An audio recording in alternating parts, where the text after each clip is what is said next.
Hello guys, welcome. Collective reading tayo ngayon. So tingnan natin kung ano yung current energy ng person mo para to sa mga no contact situation na nakikibalita sa kanilang mga person. So be open-minded po, hindi halos lahat makaresonate. Thank you nga po pala sa mga nagsusubscribe, sa mga bumabalik. Maraming pong salamat. Give me the message for collective. Ano yung current energy ng person mo?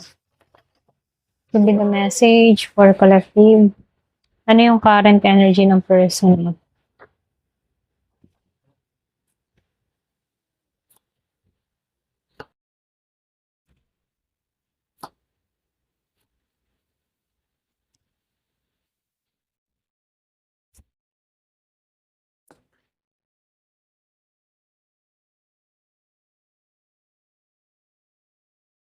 Meron akong nakikita dito na Gemini, Aquarius, and Libra, Virgo, Capricorn, Taurus, Aries, Leo, Sagittarius, Scorpio, Cancer, and Pisces. Malakas yung Pisces, malakas yung Leo. Meron akong nakikitang Year of the Horse. Ayan, so start na tayo. And Year of the Snake. Ayan. So nakikitaan ko dito, no? Yung person mo dito, no? Yung iba sa inyo, malalim siyang mag-isip. Pero may mga bagay siyang hindi sinasabi. Meron din ako nakikita ang pinipigilan. So, lumalabas dito sa Wheel of Fortune. May malaking pagbabago sa buhay niya ngayon. Either emotional shift, pwedeng priorities or direction ng buhay, ano. May mga kapalarang umiikot dito. Ikaw ay bahaging nito, okay? Kumbaga, kahit hindi niya sinasabi sa'yo, bahagi ka dito. So, nakikitaan ko dito sa Nine of Swords Reverse, yung bang tipong matagal ka niyang iniisip sa gabi, ano, pero hindi mo alam, unti-unti siyang nakakawala sa anxiety niya, sa guilt niya, may mga bagay siyang natakot o pinagsisihan noon tungkol sa'yo, okay? So, nakikitaan ko dito sa The Chariot Reverse, yung iba sa inyo, no, yung bang tipo na gusto niya ng movement pero nawawalan siya ng control o direction pagdating sa'yo, ha. So, hindi niya alam kung paano lalapit or baka may sitwasyon na humahad lang pa. Okay? So, nakikitaan ko rin dito sa Knight of Pentacles Reverse.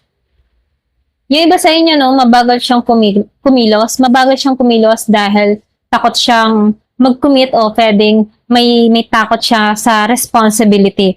So, lumalabas dito, hindi mo lang alam, pero minsan, ano, feeling niya, hindi siya enough para sa'yo. Okay?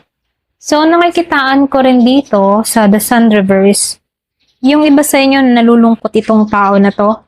Pwedeng nakakaramdam ng insecurity na hindi niya ipinapakita. So, lumalabas dito, itong tao na to, meron siyang mga tinatago sa kanyang nararamdaman, lalo-lalo na kapag vulnerable tong tao na to, no? Gusto niyang magpakatatag, lalo-lalo na sa harap mo. Ganon. So, nakikitaan ko rin dito sa Five of Pentacles Reverse. Yung iba sa inyo, meron ditong tao na gustong bumawi sa'yo. So, nakikitaan ko dito kung nagkaroon kayo ng distance, gusto niyang lumapit ulit, okay? So, lumalabas dito, meron ditong silent healing at naghahanap ng paraan. Dito, nakikitaan ko rin dito sa Eight of Pentacles Reverse, medyo nawawalan siya ng focus. Either sa work or sa emotion niya, no? Hindi mo alam na minsan gusto na niyang sumuko, okay? So, nakikitaan ko dito, hindi niya magawa yung sumuko. Kahit nakakaisip ng tao na to na sumuko, hindi niya magawa ito, okay? So, dito, lumalabas din dito sa Queen of Wands, ano, yung mga tipo na meron siyang hidden intention at yung emotion niya, ano, andun pa rin. So, nakikitaan ko dito, meron nag-a-admire sa'yo.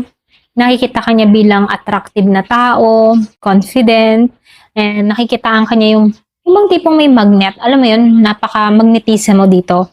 Kumbaga, malakas yung pull mo sa kanya. Okay? So, nakikitaan ko rin dito sa King of Pentacles upright, ano. So, ito yun siya. Siya naman dito, no, kahit may mga insecurities, deep siya. Kumbaga, itong tao na to, gusto niyang maging stable para sa'yo. Okay? So, may long-term Kumaga, meron ditong long-term thoughts, pero hindi pa ready i-express, ganon. Pwedeng nag-iintay ng timing, oras, or panahon. So, nakikitaan ko rin dito sa Nine of Cups. Ikaw yung kanyang wish fulfillment, okay?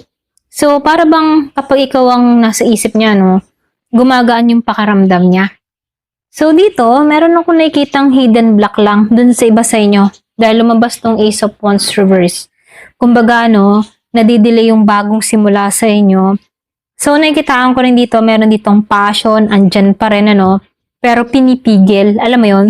So, nakikitaan ko rin dito sa Ace of Swords upright, yung bang gusto kanyang kausapin ng direkta. Pero ano, no, kumbaga nakikitaan ko dito, yung truthful conversation ha, gustong may aminin, or hindi niya masabi pa, ganun. So, dito, nakikitaan ko rin dito, tinatago niya yung malalim niyang emosyon dito sa King of Cups. So, nakikitaan ko dito, mature naman tong tao na to, steady, loyal type of love, pero quiet, ano. Yung iba sa inyo, meron nung nakikitang Pisces. So, dito, no, nakikitaan ko dito, yung iba sa inyo, hindi mo lang alam yung about sa kanya, no, pero malalim yung kanyang nararamdaman sa'yo na hindi niya masabi. Feeling niya, ikaw yung wish niya, pero siya mismo yung nagbabara sa connection, ano. So, nakikitaan ko rin dito, meron tong mga pinagdadaanan emotional, ano. Meron tong mga confusion at insecurities, may guilt and regret, okay? So, nakikitaan ko rin dito, gustong bumalik nito, kaya lang, yung mga gustong bumalik para bumawi, ayusin yung connection. Kaya lang dito, no, meron lang siyang tinatagong malalim na pagmamahal dito sa King of Cups. Darating yung panahon, yung iba sa inyo, darating yung panahon dito na meron tong masasabi, or pwede rin magsasabi na to ng katotohanan. Darating din siya doon, okay? So, ito na yung nakikita ko. So, ngayon, tingnan natin yung plano niya sa'yo, okay? So, ano yung plano niya sa'yo? Give me the message. Ano ba yung plano ng tao na to sa'yo?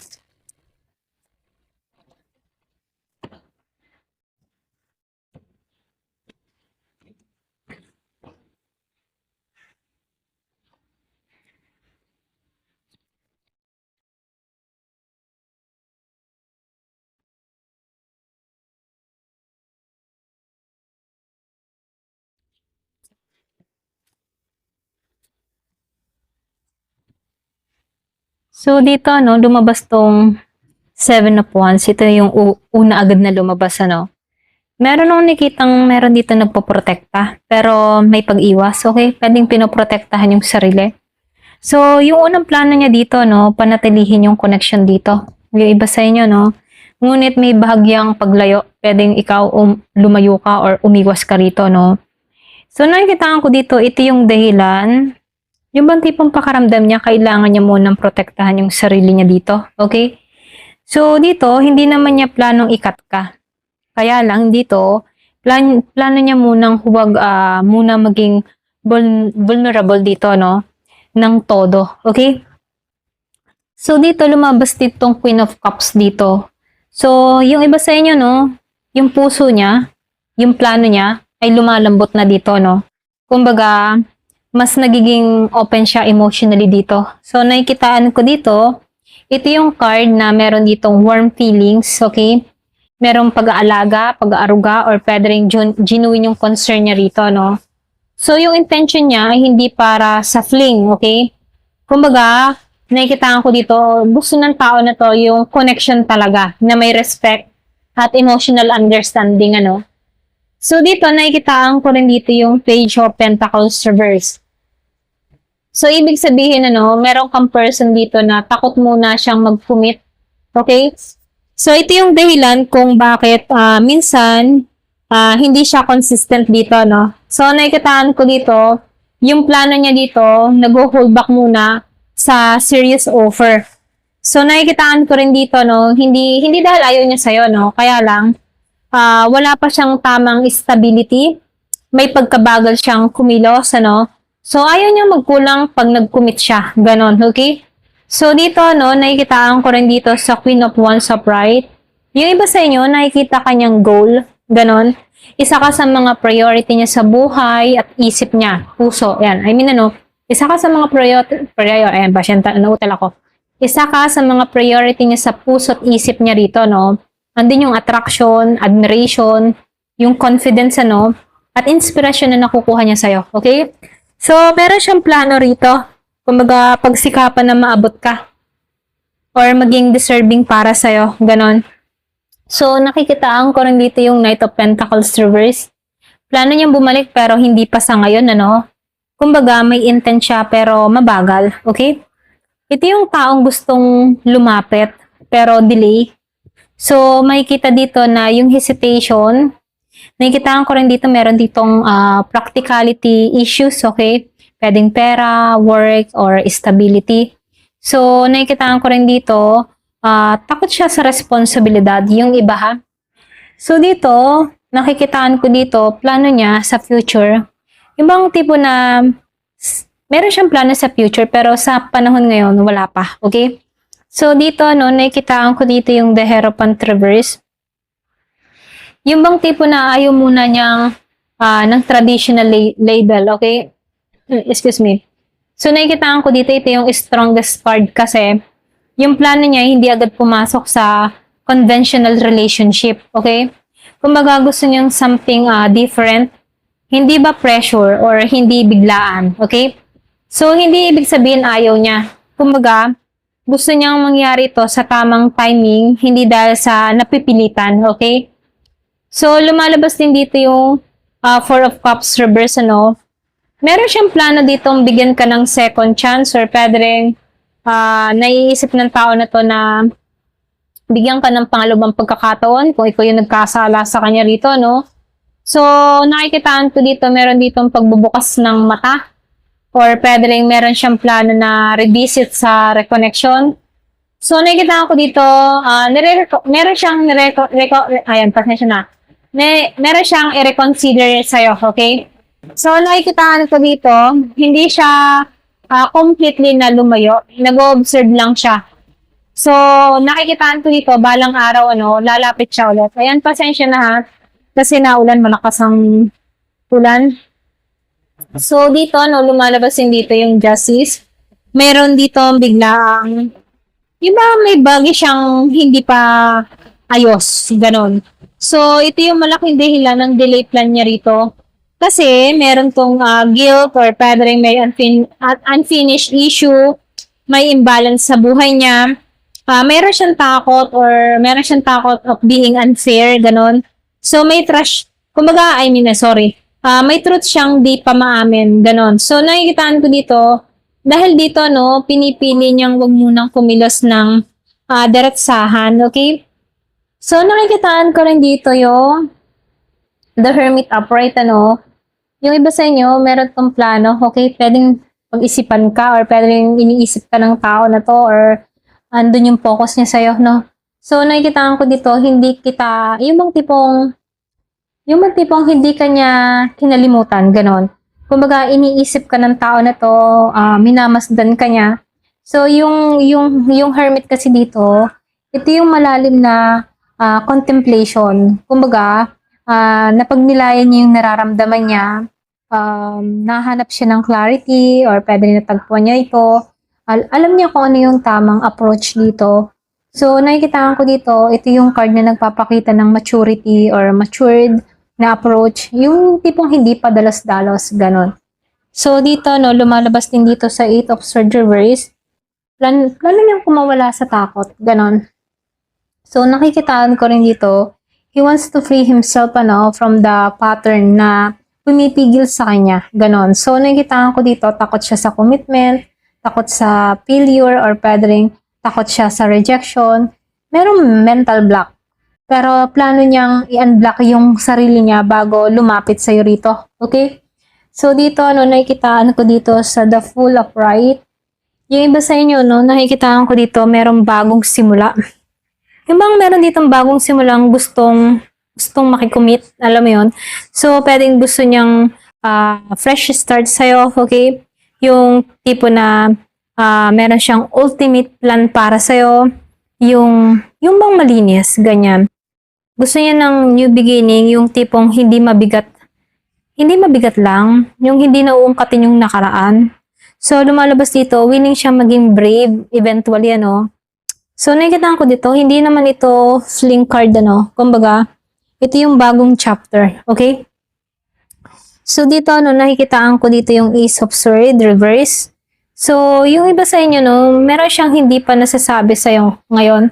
Kumbaga, meron siyang truth dito na hindi pa niya kayang sabihin. Yung tulad ng nararamdaman niya or plano niya, intention niya. So, meron siyang mga pinagsisihan dito at ito yung totoong dahilan kung bakit nadidelay patungo sa'yo, okay? So, meron siyang plano dito, eventually, no, mag-open din siya. Kaya lang dito, hindi pa lang ngayon, okay? So, nakikitaan ko rin dito sa Three of Pentacles upright. Excuse me. Meron ka ditong person na gustong makipagtulungan dito, no? Pwedeng hangad ng tao na to ng partnership, cooperation, or pwede rin pagbuo ng connection, ano? So, nakikitaan ko dito, gusto ng tao na to na pag-aayos ng foundation. So, ibig sabihin, yung tunay niyong plano ay ayusin yung relationship nyo sa tamang paraan, hindi sa barabara, okay? So, nakikitaan ko dito, yung plano niya, no? Gusto ka niya emotionally, ganon. So, pero hindi pa siya handa mag-commit agad. Pero, hindi ka naman niya iniwan. Kumbaga, iniisip ka niya ng malalim dito sa The Hermit, ano? So, nakikitaan ko dito, gusto ng tao na to ng second chance para sa'yo, bagong simula. So, pinipili niya yung sarili niya muna ngayon dahil instability siya. Kumbaga, hindi pa siya stable. So, meron siyang guilt na kinakaharap dito. So, nakikitaan ko rin dito, may truth siyang hindi pa aminin, ano. Kaya lang dito, gusto niya dito yung long term, yung plano niya, ay yung kumbaga long-term partnership na yung hinahangad ng tao na to. Hindi na yung pang easy-easy lang. So, in short, ano, magbabalik to. Pero sa tamang panahon. Handang magsimula ulit ng maayos sa'yo. Okay? Ayan, ito lang yung nakikita ko. Ayan, hanggang dito na lamang po. Thank you for watching. Love and peace!